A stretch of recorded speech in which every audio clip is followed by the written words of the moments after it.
Hoje, começa o quadro Biografias dos Generais da Segunda Guerra Mundial, iniciando com George Patton.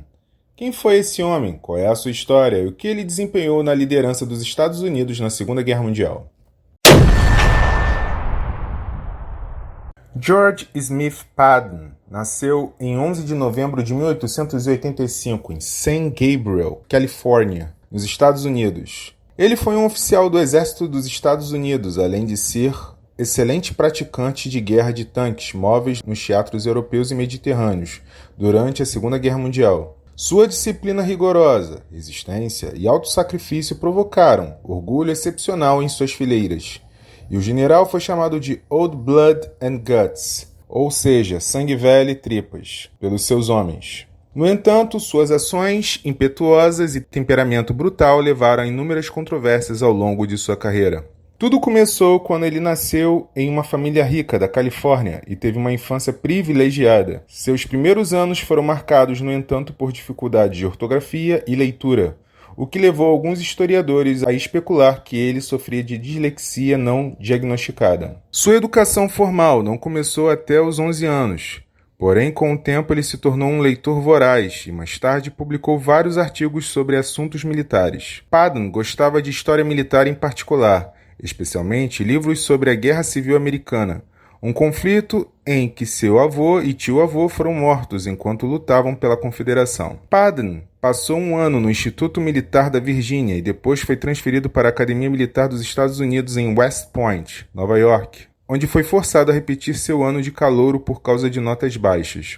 Seu desempenho acadêmico melhorou e, após se formar em junho de 1909, Patton foi comissionado como segundo-tenente da cavalaria. Em 26 de maio de 1910, ele se casou com Beatrice Benning Ear, filha do magnata industrial de Boston, Frederick Ear. Em 1912, Patton foi selecionado para representar os Estados Unidos nos Jogos Olímpicos em Estocolmo, Suécia. Lá, ele competiu contra oficiais militares de todo o mundo no pentatlo moderno, um evento que incluía natação, tiro de pistola, corrida, esgrima e equitação. Patton fez uma exibição respeitável, ficando em quinto lugar entre 42 competidores.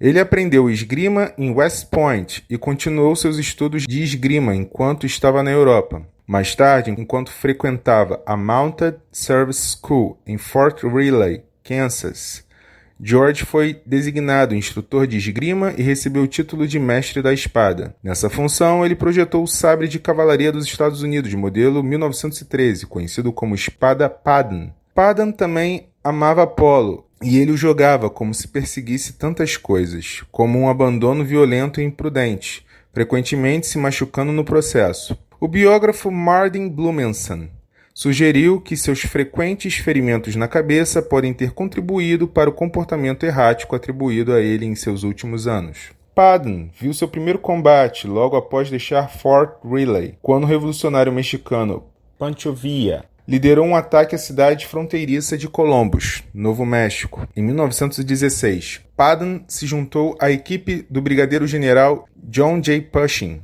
e o acompanhou em uma expedição punitiva ao México. Embora a missão não tenha conseguido prender Villa, Patton foi responsável por liderar um ataque que matou 3 homens de Villa. O ataque rendeu muita publicidade e foi notável por ser a primeira vez que automóveis foram usados em combate pelo exército dos Estados Unidos. Quando os Estados Unidos entraram na Primeira Guerra Mundial em abril de 1917, Pershing foi nomeado comandante da Força Expedicionária Americana, AEF. E Patton foi promovido a capitão e juntou-se a ele na França. Em novembro de 1917, Patton, agora major, deixou a equipe do quartel-general de Pershing e se tornou o primeiro oficial a ser nomeado para o novo corpo de tanques do Exército dos Estados Unidos. Nos meses seguintes, ele organizou, treinou e até mesmo projetou os uniformes para as novas unidades de tanques. Ele também foi promovido a tenente-coronel. Em 12 de setembro de 1918, Patton, ignorando ordens para permanecer em contato por rádio, liderou pessoalmente as primeiras unidades de tanques dos Estados Unidos para a batalha durante a ofensiva de Saint-Mihiel. Na ofensiva Meuse-Argonne, algumas semanas depois, Patton foi gravemente ferido por uma bala de metralhadora. Ele ficou em um buraco de bomba por horas antes que fosse seguro evacuá-lo. Porém, ele se recusou a ser levado para o hospital até que ele se reportasse ao seu comandante. Ele foi promovido ao posto temporário de coronel e recebeu a Distinguished Service Cross por bravura sob fogo. Durante a desmobilização que se seguiu à Primeira Guerra Mundial, Padan voltou ao posto permanente de capitão. Ele se formou com distinção no Army War College em 1932 e continuou sendo um vigoroso defensor da guerra de tanques durante os anos entre guerras. Ele foi promovido a coronel em 1938 e general de brigada temporária em 1940. Em 4 de abril de 1941, ele foi promovido a major-general temporário e uma semana depois foi nomeado comandante da 2nd Armored Division, logo após o ataque japonês a Pearl Harbor, no dia 7 de dezembro de 1941.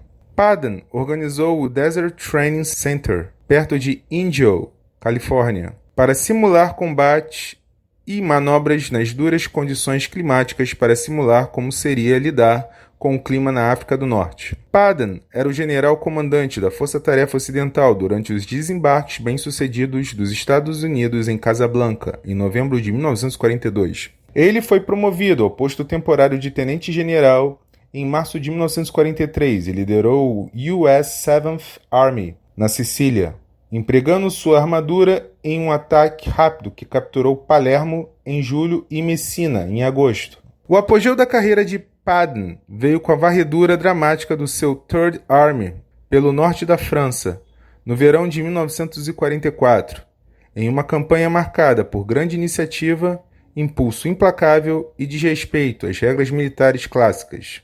Antes da invasão da Normandia, ele foi publicamente colocado no comando do First US Army Group, ou FUSAG, um exército fictício cuja suposta concentração no leste da Inglaterra ajudou a enganar os comandantes alemães a pensar que a invasão ocorreria na região de Pas-de-Calais, na França. As unidades blindadas de Padan não estavam operacionais até 1º de agosto, quase 2 meses após o dia D. Todavia, até o final do mês, eles capturaram Mayenne, Laval, Le Mans, Reims e Chalon. À medida que a resistência alemã na Normandia começou a entrar em colapso, um bolsão se formou entre as forças britânicas e americanas que avançavam ameaçando encurralar 2 exércitos alemães em Falaise. Padan queria desesperadamente completar um cerco aos alemães, mas seu comandante, o general Omar Bradley, temia que tal ataque deixasse os flancos de Padan fracos e expostos a contra-ataques. Quando a lacuna entre Falaise e Argentan foi fechada em 20 de agosto, cerca de 20.000 a 40.000 alemães haviam escapado. À medida que o Terceiro Exército se aproximava da fronteira alemã, o avanço foi desacelerado devido à escassez de suprimentos, porém não foi interrompido até encontrar as fortes defesas alemãs em Nancy e Metz, em novembro. Em dezembro de 1944, os alemães lançaram um contra-ataque surpresa massivo na Floresta das Ardenas, cercando a 100th Airborne Division, em Bastogne, Bélgica. O comandante supremo aliado, o general Dwight D. Eisenhower, ordenou que o Terceiro Exército liberasse Bastogne e Padan reposicionou sua força com uma velocidade surpreendente. Tal feito foi possível, em grande parte, pelo oficial de inteligência de Padan, o coronel Oskar Koch, que havia previsto a ofensiva alemã com base em uma análise astuta da força e disposição das tropas inimigas. Elementos avançados do Terceiro Exército alcançaram os tenazes defensores de Bastogne. E em 26 de dezembro, reforços adicionais seguiram nos dias subsequentes. As forças de Padan continuaram a empurrar os alemães para trás e no final de janeiro de 1945, o Terceiro Exército havia alcançado a fronteira alemã. Em 1º de março, essas forças tomaram Trier, na Alemanha, precipitando uma das trocas mais famosas de guerra. Quando Padan recebeu uma mensagem instruindo-o a contornar, ele respondeu: "Tomei Trier com 2 divisões. Você quer que eu a devolva?" Nos 10 dias seguintes, eles limparam toda a região ao norte do rio Mosela, prendendo milhares de alemães. Eles então se juntaram ao 7th Army para varrer o Sarre e o Palatinado, onde fizeram 100.000 prisioneiros. Padan queria avançar para Berlim, mas Eisenhower rejeitou a ideia, considerando o custo muito alto para uma cidade já atribuída aos soviéticos, pelos termos do Acordo de Yalta. Os apoiadores de Paden alegam que a Guerra Fria poderia ter se desenrolado de uma forma diferente se o Ocidente tivesse tomado a capital. Porém, isso ignora em grande parte a situação militar no terreno na Europa Oriental. No dia da vitória na Europa, 8 de maio de 1945, o Terceiro Exército de Paden lutou por 9 meses desde que se tornou operacional, capturando mais de 80 milhas quadradas, mais de 200 mil quilômetros quadrados de território. Durante esse tempo, o Terceiro Exército sofreu cerca de 137 mil baixas, mas infligiu mais de 10 vezes ao inimigo. Após a rendição alemã, Paden fez uma campanha vigorosa por um comando no Teatro do Pacífico, na guerra em andamento contra o Japão. Isso não se materializou e ele foi nomeado governador militar da Baviera, uma posição política para a qual ele não era adequado por treinamento e temperamento. Suas críticas públicas à política de desnazificação dos aliados no pós-guerra na Alemanha, juntamente com comentários mal aconselhados à imprensa, levaram à sua remoção do comando do Terceiro Exército em outubro de 1945. O comando final de Paden foi liderar o 15th US Army, em Bad Nauheim, Alemanha, onde supervisionou a escrita de uma história da guerra na Europa, um papel que Paden descreveu como servir como um agente funerário em meu próprio funeral. Em 9 de dezembro de 1945, Paden sofreu ferimentos graves na cabeça e na coluna em um acidente de carro em baixa velocidade. Após 12 dias de dor terrível, ele morreu no dia 21 de dezembro de 1945, em Heidelberg, Alemanha. Vários livros e filmes avançaram algumas teorias da conspiração, sugerindo que o general foi realmente assassinado por ordens de Washington ou Moscou.